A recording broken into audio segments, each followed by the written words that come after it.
They say that experience is the best teacher.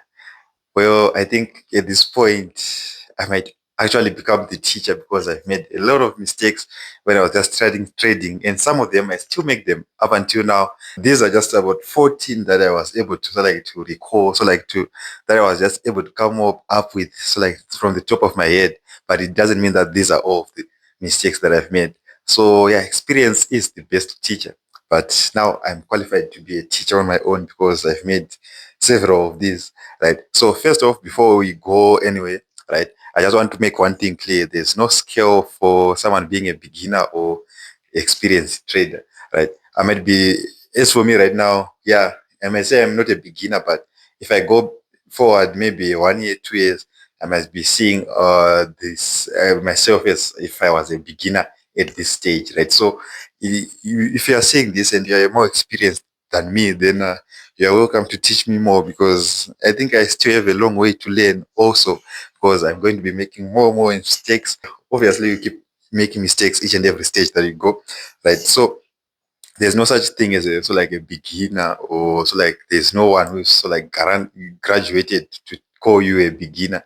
You're not a beginner, you're experienced, and I'm not experienced, I'm also a beginner, right? But these are some of the mistakes that I just hope if you're just starting out, they might also be able to help you so that you don't repeat these same mistakes. First off was First off was not changing the lot size. So like when I changed the chart, right? So as for me, I trade those volatility indices. So like not volatility indices, synthetic indices. Yeah. So yeah, this time that I was entering Boom 500, right? Boom and Crash specifically, right? Boom 500 and Crash 500. Those were the two pairs that I usually entered, right?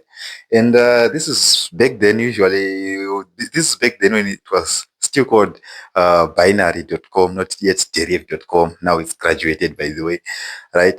And I still remember, if you remember those days, for those who remember, for those who had started trading, V75 was very volatile. It was so volatile, right?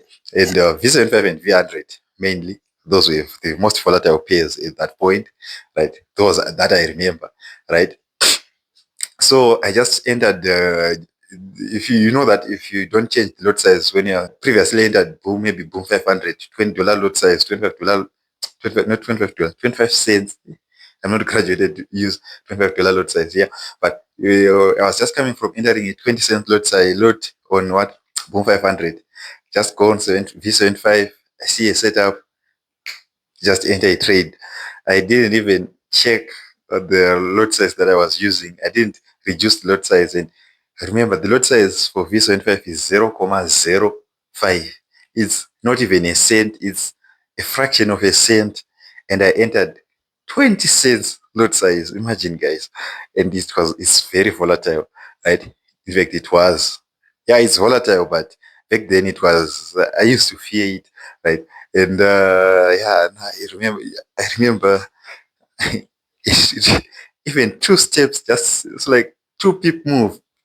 Yeah, it can. I won't mention more about what happened, but I think you get the idea of what happened. What I can say is V75 was very volatile with that thing, right? Then the second mistake that I made, that I still make some of the times, most of the times, is not withdrawing when you've made a profit, right? So usually when you make a profit of, let's say, if you're trading a $50 account, right? You've grown the account, is just doubled. It's now $100, $120, right? Usually just you are now thinking of how can I grow this? Now I can grow this maybe to 400. Now I can grow this to 500. That's a mistake, guys. Always after every trade. Now I encourage even after every trade that you can even withdraw, or after you've doubled, right? You can even withdraw, right? So like this gives you an advantage that if you had the $50 in your account, right, you've reached 120, you can withdraw 70, right? And the whole profit, and you can what? Or now if you blow this 50, you can go back to the funds that you've withdrawn and add another amount, right? And if you want the account to grow, you can, let's say maybe you have $50, right? After every trade, maybe you make $25 in this trade, withdraw 20 and leave 5, and now it's $55. You make another profit of maybe $30, withdraw 20 again, leave 10, right? So as the account grows, you are also withdrawing. Make sure that you withdraw, right? And even don't just withdraw and leave it on the on the what do you call it, the safe, so like the Jerif platform, right? Or whatever platform, the safe on World Trade or the platform on what Jerif. I want you to withdraw even out of the account, because do you know that $100 in MT5 or $100 in your trading account is not as valuable as $100 note?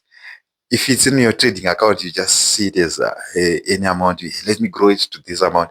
But if it's a physical note, you are thinking about all the things that you can buy with $100 note. So I highly encourage that you withdraw, because eventually you know that you're going to blow.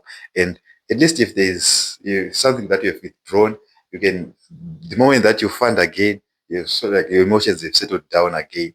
Right? Rather than just when you've just blown an account, the amount is already in your safe, you're transferring it again, there are higher chances that you're going to blow that account again, that all that money, when you start regretting that I had made such and such amount.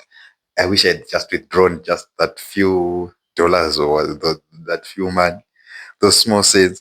Then there's the third mistake, was so like information congestion, learning all the strategies at one go, right? I'm learning BTMM this side, ICT this side. The same time, remember, ICT, order block, supply and demand, price action, stochastic, oscillator, Ichimoku. I learned everything, guys. Everything that I'm not, of course, it's not everything, but I learned lots of things. At the same time, I didn't have the time, so like to settle down on one strategy, find out which way, what works on this strategy, how I'm supposed to use this strategy, what can I so like improve, what can I add on this strategy, how can I make it better, how can I do this, how can I do that. I didn't have the time to I just tried the strategy. If I lost a trade or anything, change to the next strategy, change to the next strategy. There is no holy grail in trading. There is no strategy that's going to be 100% perfect. You're never going to find that strategy. So whichever strategy that you're using, just stick to it, learn how you can use it, right? Then after you have learned it, you can now move on to the next strategy. Try it out if you want, but you can just stick to one strategy. It's just going to work. It's almost one and the same thing, right? Just focus on risk reward ratio. That's the advice that I can tell you. Right. Then the fourth thing is, it's like not having an edge, right? It comes from the previous point that I was mentioning, right? Not having an edge, not applying risk reward ratio, right? So on your strategy, you should have an edge to know that uh, if it's BTMM, let me just use an example of BTMM, because that's one strategy that I think I went deeper with, right? You usually know that if it's safety trades, usually I lose. Usually I don't trade. I don't make money, right? But if it's ID50, I usually make money on ID50. So how can I improve my ID50 entries? How can I use this on deriv? Because BTMM was so like designed for currencies. How can I use this on boom and crash? How can I use this on this? So you should have an edge to know that if it's boom 500, I enter when this and this happens. I enter after my market pulls back to the 50 moving average, right? I wait for the candlestick to close below the 15 moving average. Or if I'm trading spikes, if a spike, so like if the ticks go to the 13 moving average, usually there's a spike. You should learn that strategy in and out, analyze and see what works, how it works, everything about that strategy that you can master. Try to master it, right? Then the fifth thing that I usually do, in fact, is going against the trend, opposing what the market is saying, right? So let's say I usually wanted to enter so like at the pinpoint, exactly at the reversal, but you know that the market takes time for it to reverse, right? It can form an aim over here. Do you think that now I've got it, and then it shoots up, form another aim? As long as if the market is still in an uptrend, trade the uptrend. Rather, better look for entries in the uptrend rather than trading against the trend. You're never going to catch the whole move. Rather, trade those setups that are already that are moving in the same trend, in line with with the overall trend. That is going to be beneficial. Though this is not for all strategies. This is for me personally. I've seen that with BTMM. Those are the setups that work for me. Others might be also be using BTMM. That's so, but it also catch those reversals, right? So That's why I was saying you should have an edge to know what works for you and what doesn't. As for me, trading against the trend was usually so like I usually ended up losing, right? That's why I usually only trade alongside with the trend. Those are the trades that I actually win, and so like I have a greater win rate, right? And remember, there's no 100% perfect strategy. Then the sixth thing is ignoring what the market is telling me, right? So let's say I've entered my trade, right? I've entered after the AD50, I've entered my sale, right? I'm holding my sell position, everything is going nicely, right? Then I know that usually after this happens, the market should reach this point, right?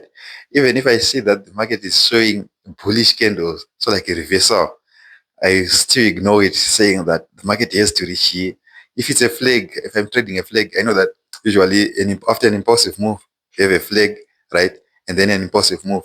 Usually it has to be at least, if you calculate the flag pole, if it's 50 pips, over here it's usually 50, 40 to 50 pips again, another flag, right? So let's say I'm on 30 pips, even if the market shows signs of reversal that it no longer wants to continue going downwards, I will keep on holding that trade.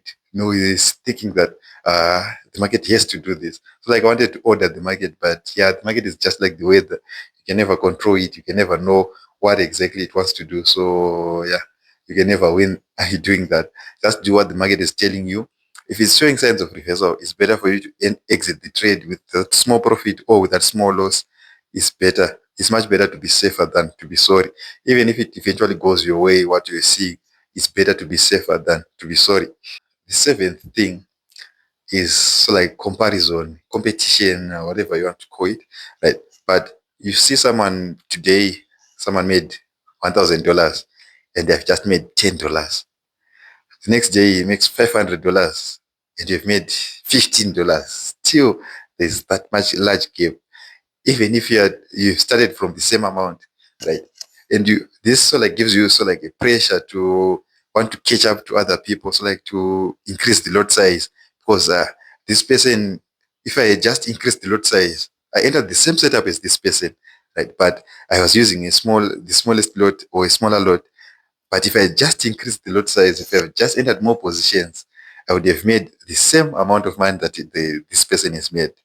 And that usually, yeah, it usually led me with many blown accounts, because I what I was entering more what I couldn't handle, the stress that I couldn't handle, right? And the setup that you enter, you're just forcing a trade so that you can so like reach the what you can make results just like the other people are showing, just like what other people are doing, right? But remember, it's your own journey. At the end of the day, it's just you and you, right? It's you and your family, right? So at the end of the day, it's you. So don't copy, don't so like compare yourself with others.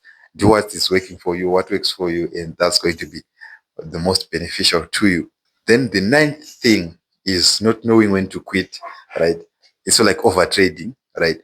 Uh, there's usually that day that you start off the day making $10 profit, $20 profit, and remember, as your account grows, might be increasing to lot size, $50 profit.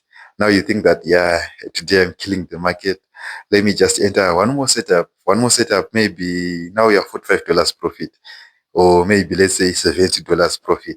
And you're just say, let me just enter a trade that's going to make me reach $100, and then I can seal the deal, and that's it for the day. And you're usually going to force that trade, even if you don't force it, even if everything else is correct. But usually the market so like has a way of getting back to you, so like getting to your emotions, right? Your that last trade that you were thinking it's last trade, $20 loss, and you just say, let me just hold at least if I just recover that money. Uh, $30 loss, $40 loss, and eventually you blow that account. Why? Because you're over trading, right? And you wanted to reach an imaginary figure, a figure that it wasn't offered to you, that you don't have. It's better to just be satisfied with what you have and avoid over trading. Even if you're losing, don't over trade. Even if you've lost three trades, if you see that that's enough for today, then that's enough for that day. Let it go, let the market go, and go take a rest, whatever. Don't over trade, because eventually you end up blowing. Then the 10th thing is that you never make money quickly. This is when I was saying when you're comparing yourself with others, when you are so like you want to compete with someone, whatever it is that you're doing, you'll never be able to make money quickly. Right? It's better that you go at your own pace and not over leverage, over trade, over leverage, because you end up losing. At the end of the day, we are looking for consistency because it's better to have to make $10 every day than make $100 today and lose $200 tomorrow.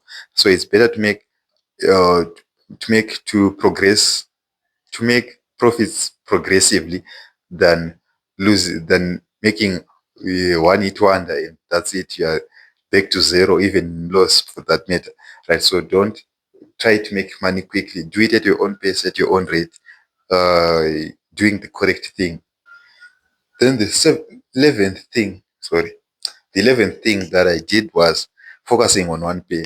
I remember back in the day when there was a time that I traded step index, right? And step index, it was 10 cents. If you ended up losing a $10 left, it would be like for every, so almost like second, it would be like 10, 20, 30, 40. So if you entered the dollar, it's dollar, $2, $3, yeah, for that, something like that. But so like I entered step, I was entering step. I was only looking for setups on step because that those days step index was making me lots of money. I don't want to lie, right? You entering step, right, and you keep on you looking at that pay only, neglecting other setups, other trades, other so like charts, right? And you if you keep on staring just at one chart, you end up forcing trades at the end of the day. But it also depends, right? Because someone might be doing, if you are doing it responsibly, or should I say responsibly, but yeah, responsibly, then it's good. But most of the times you end up forcing trades. Let's say you haven't found an entry for the past week and you're thinking, I should have just made at least $10. You end up forcing trades where there are no trades because you just want to get an entry on that pair that so like your favorite pair, that's your favorite pair that time, but don't force trades. Having just staring at one pair is going to make you force trades, so don't force trades. Then the 12th thing that so like the mistake that I made was so like trying to trade everything, right? Back in the day when I started by trading boom and crash. Then I went to volatility indices, then step index, then back to boom and crash. Nowadays I'm usually just boom and crash mainly, right? Though I also like both volatility indices and boom and crash, but know what you're supposed to trade, what works for you. Don't trade everything. So I know this because after trading, when I was trading boom and crash, right? When I was trading boom 500, everything was good. Yeah, of course you make losses here and there, but it's good pay. Crash 500, good pay for me. Yeah, I'm talking about me, right? Good pay for me. Boom 300, good pay for me. And so I just wanted to trade all the booming crashes, right? So you see that maybe you've made profit on boom 500, then you end up boom 1000, you lose that money and some extra. Enter crash 500, recover. Go and enter crash 300, you lose money again. There are those spaces that's so like you end up, you overall, you are always on the losing end. If you come to think of it, if you check your record and see, there are some pairs that you are always losing money on. Right? So as for me, that goes for both the 1000, crash 1000, boom 1000, or crash 1000 is a little bit better. Boom 1000, that thing is a devil. I don't want to see it. Right? Boom 1000, I don't trade nowadays. But back in the day, you just wanted to trade everything.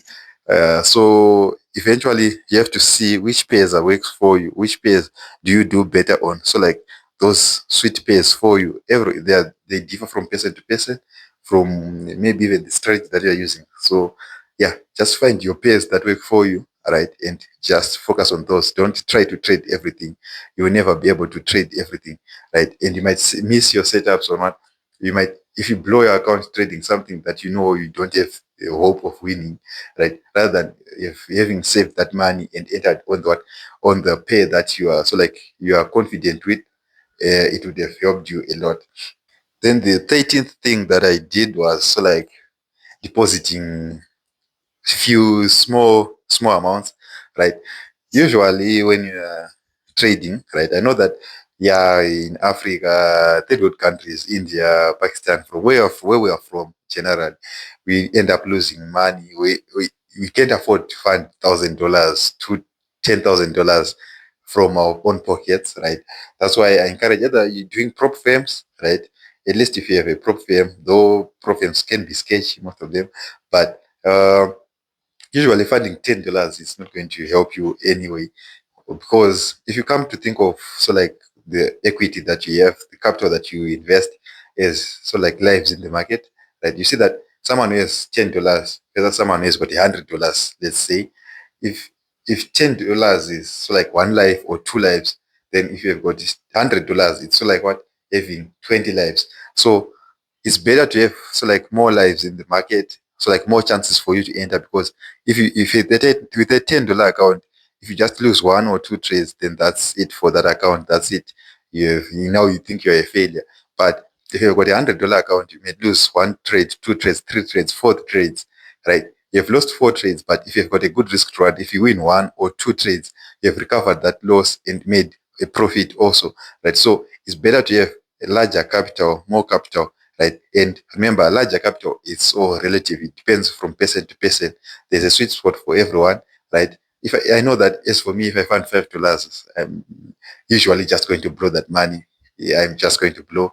At least if it's a 50, 100, that I can be able to work with, right? So it differs from person to person, right? I might say $100 is good for me, but to someone it's almost the same as a $10 account to them. They want 1,000. Someone they prefer 10,000. So it differs from person to person. So you have to know which amount you're so like comfortable to work with. Because as for me, I know that usually when I have $100 in my account, 50 to 100, it usually works out. But when I have $300, so like I say I'm overconfident, but I'm just looking for entries. I don't know what happens, but I end up losing money. So I've seen that the sweet spot is around $100 for me, right? And any profit after $100, I just simply withdraw, right? Most of the times, this is just more for most of the times, right? So you have to analyze and see what works for you and what doesn't. Then the 14th and last thing is that it doesn't work for everyone. You just have to accept that it doesn't work for everyone.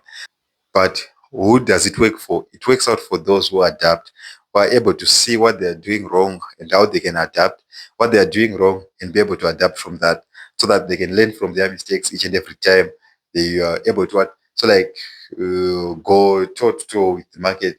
If the market is doing this, they can, if their stop losses are being earned, if their stop losses are being hit, how do I fix that? How do I so like accommodate for that? Everything. You have to adapt at each and every stage. Keep on learning. You have to learn something from the market each and every day, each and every week.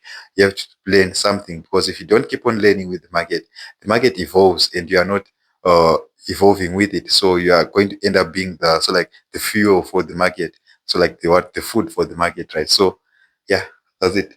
Remember, you are the bridge between where you are and where you want to be. So do the hard work, especially when you don't feel like it.